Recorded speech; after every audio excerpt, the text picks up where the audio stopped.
रात लगभग 11 बजे के आसपास का समय होगा।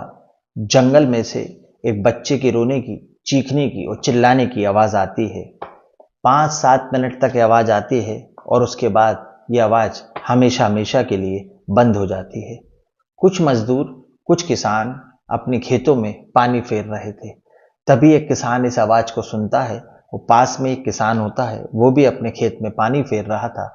उससे कहता है कि यार, मुझे जंगल में से किसी बच्चे की चीखने और पुकारने की, रोने की आवाज आ रही थी। क्या तूने भी आवाज सुनी? तो वो कहता है कि मैंने तो कोई आवाज नहीं सुनी। फिर थोड़ी देर बाद बात करते हैं, अपनी जगह पर रुकते हैं और लगभग 20 से 25 मिनट बाद अपने खेतों पर वापस पानी फेरने के लिए चले जाते हैं। अब जिस तरफ से आवाज आती है, वो दोनों फिर से मिलते हैं और बात करते हैं और उस तरफ जाने की कोशिश करते हैं। लेकिन जिस तरफ से आवाज आ रही थी, दोनों किसानों ने फैसला किया कि अगर हम वहां गए तो हो सकता है ये छलावा हो, कोई धोखा हो या भूत प्रेत हो, क्योंकि रात के 11 और 12 बजे के आसपास का ये समय था। अब दोनों वहां पर नहीं जाते हैं और अपने काम में लग जाते हैं और आवाजें शांत हो जाती हैं। अब इन आवाजों का जब रहस्य खुलता है तो किसान भी हैरान हो जाते हैं, पुलिस भी हैरान हो जाती है। और यदि वो दोनों किसान हिम्मत जुटाकर उस दिन जहां से बच्चे की चीखने, चिल्लाने और रोने की आवाज आ रही थी वहां पर जाते, तो ये शायद ये कहानी बनती ही नहीं, शायद ये वाक्य होता ही नहीं, और शायद ये कहानी मैं आपको आज सुनाता भी नहीं। नमस्कार, आदाब, सत श्री अकाल। आप देख रहे हैं प्रदीप स्टोरी, नई और सच्ची और सत्य घटना के साथ। यदि आप मेरे चैनल पर पहली बार आए हैं तो चैनल को सब्सक्राइब कर लीजिए, ताकि ऐसी सत्य घटनाएं आपको मिलती रहें और मुझे आपका सपोर्ट मिलता रहे। इस कहानी की शुरुआत करूं उससे पहले ही मैं बता दूं कि लोग अपनी मनचाही शक्ति पाने के लिए कभी कभी इस रास्ते को अंजाम करते हैं कि उस रास्ते पर उनका पूरा परिवार ही तबाह हो जाता है। ये कहानी भी कुछ उस तरफ ही इशारा करती है। ये सच्ची घटना है झारखंड की, और झारखंड का एक गांव है पालुम, वहां पर की ये घटना है। और 12, 13, 14 दिसंबर 13 से 14 दिसंबर की रात का ये समय होता है। रात के लगभग 3 बजे का आसपास का समय था। एक व्यक्ति होता है उमेश, उसके घर पर एक महिला दस्तक देती है और जोर जोर से दस्तक देती है और कहती है, खोलो दरवाजा, खोलो दरवाजा खोलो। उमेश नींद में था, आधी नींद में वो उठता है और उस समय गांव में लाइट नहीं थी। अपने मोबाइल की टार्च वो जलाता है, दरवाजे की तरफ जाता है और देखता है कि एक महिला निवस्त्र उसके दरवाजे के सामने खड़ी है। पूरे बाल उसके फैले हुए हैं, कुछ बाल चेहरे की तरफ बाहर थे, कुछ पीछे की तरफ थे। ये देखकर मनोज डर जाता है और वापस घर में जाकर दरवाजा लगा लेता है। घर के सारे सदस्यों को उठाता है, सभी सदस्य उठ जाते हैं और टॉर्च, मोबाइल की लाइट और चिमनी जो भी उनके पास होती है, वो सब लोगों को लेकर दरवाजे की तरफ जाता है। दरवाजा खोलता है और उस महिला को देखता है तो वो केवल नग्न अवस्था में खड़ी थी, उसके बाल फैले हुए थे। और उमेश जोर जोर से चिल्लाने लगता है, चीखने लगता है। जब ये बात सब लोग सुनते हैं तो पूरे गांव के लोग, आसपास के लोग इकट्ठे हो जाते हैं। जिसके पास रोशनी का जो सामान था वो लेकर उमेश के घर की तरफ दौड़ता है। और जब वो महिला के पास जाते हैं तो देखते हैं कि अरे, ये तो अनीता देवी है। अनीता देवी के तन पर एक भी कपड़ा नहीं था, और जैसे महिलाएं कपड़े पहनती हैं, एक भी कपड़ा नहीं था। पूरे वो नग्न अवस्था में थी। चेहरे पे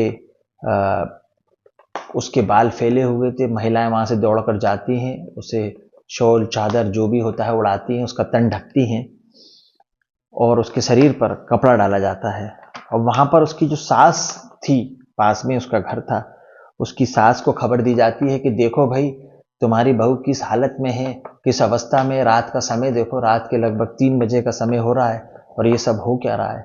तो जो सास होती है वो वहां पर भगी भगी जाती है और अपनी बहू को देखती है, उसको कपड़े उड़ाती है और उससे पूछती है कि बच्ची कहाँ है।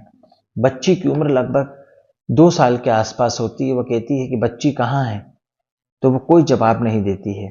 अब वो बताती है कि सुबह लगभग 12 बजे के आसपास ये अपनी बच्ची को लेकर घर से निकली थी और बोली थी कि मैं बाजार की तरफ जा रही हूँ, मुझे कुछ सामान खरीदना है और सामान खरीद कर वापस घर आ जाऊंगी।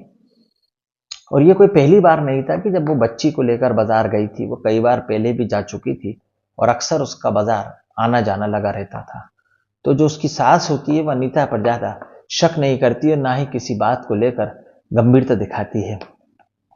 सास ने पूछा सख्ती से कि बेटी कहाँ है, बताओ बेटी कहाँ है, बता। तब उसने कहा कि तुम लोगों ने मेरी सिद्धि को पूरा कर दिया होता तो शायद आज वो जिंदा होती। तुम लोगों ने मेरा साथ नहीं दिया, मेरी सिद्धि पूरी नहीं हो पाई और आज वो दुनिया में नहीं है। जैसे ही ये बात गांव वाले सुनते हैं, वो जंगल में उस तरफ दौड़ लगाते हैं, मशाल लाइट लेकर जिस तरफ से बच्ची की रोने की आवाज आ रही थी। रात के 3 बजे का समय था। 4 बज जाते हैं, 5 और फिर 6 बज जाते हैं और सुबह हो जाती है, पर बच्ची का कहीं पता नहीं चलता है। तभी पुलिस को सूचना दी जाती है। पुलिस मौके पर पहुंचती है, टीम मौके पर पहुंचती है, फॉरेंसिक डिपार्टमेंट के लोग भी वहां पर पहुंचते हैं और जब जाकर तफ्तीश की जाती है तो अंदर जंगल में देखा जाता है कि वहां पर कुछ चूड़ियां पड़ी थी, कुछ नींबू पड़ा था, काले कपड़े की गुड़ियां पड़ी थी, सिंदूर पड़ा था और एक चाकू पड़ा हुआ था। और चारों तरफ देखते हैं तो वहां पर ब्लड ही ब्लड के निशान थे और पुलिस को समझते हुए ये देर नहीं लगी कि ये किसी तंत्र मंत्र से जुड़ा वाक्य है या बलि का मामला भी हो सकता है। आखिरकार बच्ची गई तो गई कहाँ, बच्ची है तो है कहाँ। पुलिस ढूंढना चालू करती है तो पास में देखती है कि एक जगह से घास हटी हुई थी और ऐसा लग रहा था कि किसी ने अभी ताजा सादा गड्ढा खोदा है। पुलिस का डॉग भी वहां पर पहुंचता है और सूंघकर वहां पर भौंकने लगता है। पुलिस गड्ढे को खोदती है तो उसमें से 2 साल की बच्ची का शव निकलता है जो खून से लथपथ था। अब पुलिस देखती है कि उस बच्ची के सीने पर घाव के निशान थे और उसका दिल उसके शरीर में नहीं था। अब पुलिस बच्ची की बॉडी को कस्टडी में लेती है और पोस्टमार्टम के लिए भेज देती है। अब सास जो होती है वो उससे पूछती है कि तूने ऐसा क्या देखा, तूने क्या कहा, तूने क्या किया, बता मुझे। तो 12 दिसंबर 2024 की सुबह सुबह 12 बजे अपने खेतों की तरफ वो काम करने के लिए जा रही थी। अब वो ये बताती है कि मेरा बेटा है, मेरी बहू है, उसकी 3 बेटी और एक बेटा है। एक बेटा बंबई में रहता है जो मजदूरी का काम करता है, एक बेटा आगरा में रहता है जो मजदूरी का काम भी करता है। मैं अपनी बहू, 3 बेटियों और बेटों के साथ यहाँ पर रहती हूँ।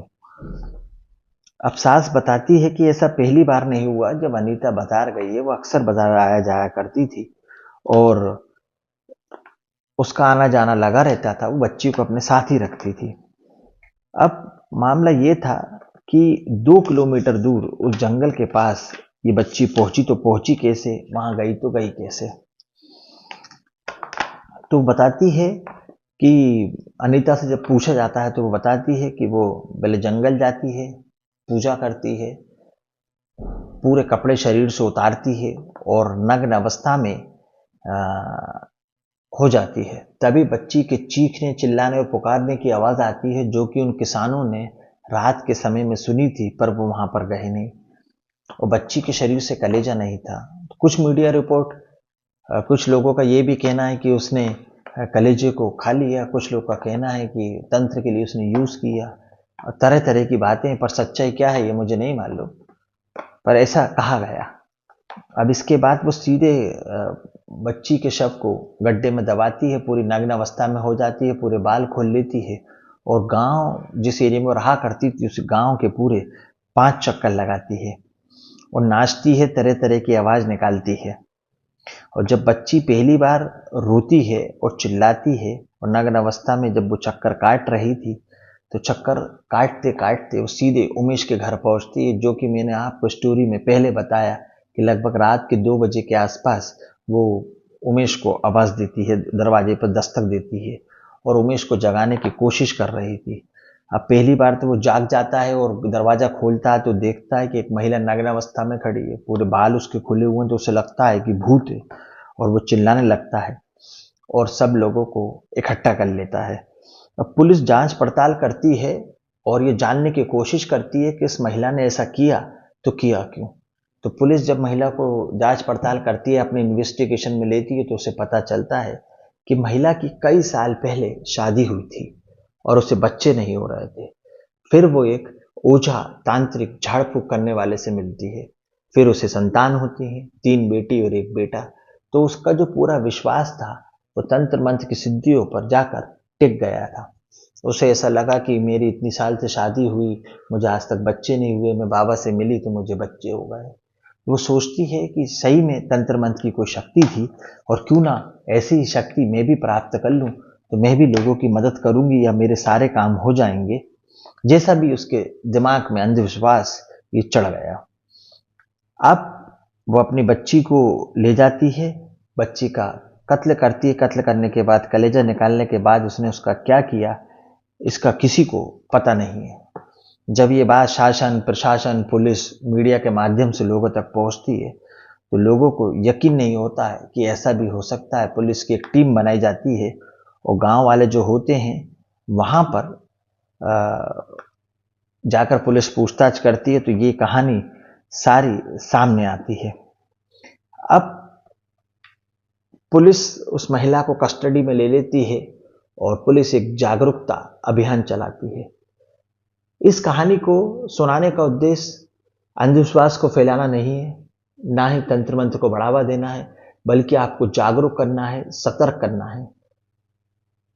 आपको ये बताना है कि जब आपके जीवन में परेशानी हो, तकलीफ हो, कठिनाई हो, तो आप ऐसा कोई काम ना करें कि आप तंत्र मंत्र की तरफ मुड़ जाएं। कभी कभी हमारा व्यापार नहीं चलता है, हम परिवार में दुखी होते हैं, कष्ट में होते हैं, तो हमें लगता है कि किसी ने हमारे खिलाफ कुछ कर दिया है, कोई तंत्र कर दिया, कोई बाधा कर दी है, तो हम जादू टोना में पड़ जाते हैं। ये बिल्कुल गलत है। और वही इस महिला के साथ हुआ। ये अंधविश्वास में चली गई और उसने अपनी बच्ची की निर्ममता से हत्या कर दी और आज ये सलाखों के पीछे है। तो अपने आप को बचाएं, सावधान रहें, सुरक्षित रहें, जागरूक होने की हमें ज़रूरत है। और शासन प्रशासन भी जागरूकता अभियान चलाता है और तंत्र मंत्र के विरोध खिलाफ आवाज़ उठाता है। और मैं भी इस तंत्र मंत्र के खिलाफ हूँ, आवाज़ उठाता हूँ। जीवन में उतार चढ़ाव आते रहते हैं, पर इसका मतलब ये नहीं है कि हम गलत दिशा तंत्र मंत्र की तरफ चले जाएं। ये अंधविश्वास है, ये सिर्फ लूटने और पैसे कमाने का एक जरिया है, इसमें बिल्कुल भी सत्यता नहीं है। इस कहानी को मैंने आपको इसीलिए सुनाया कि आप जागरूक बने, सतर्क रहें, सावधान रहें, सुरक्षित रहें और किसी भी बाबा, तंत्र मंत्र, किसी भी ऐसी क्रियाकलाप के चक्कर में ना पड़े।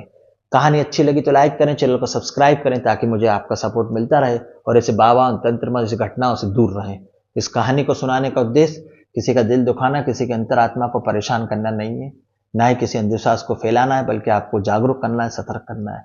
सावधान रहें, सुरक्षित रहें, अपने और अपने परिवार का ध्यान रखें। अगली कहानी में फिर मुलाकात होगी। जब तक के लिए जय हिंद, जय भारत, जय जवान, जय किसान, जय श्री राम।